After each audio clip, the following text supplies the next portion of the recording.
Hi friends, இப்போ greater than less then equal பார்க்க போகிறோம். வாங்க இப்போ நம்பர் செட் பண்ணி வச்சுக்கலாம். வாங்க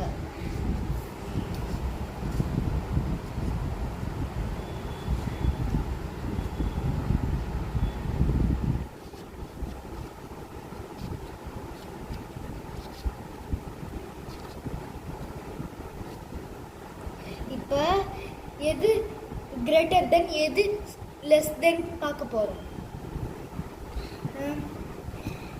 greater than 33,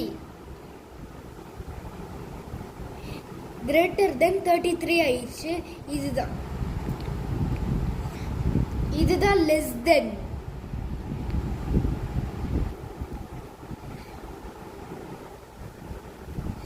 அடுத்த நம்பர் பார்க்க போறோம். வாங்க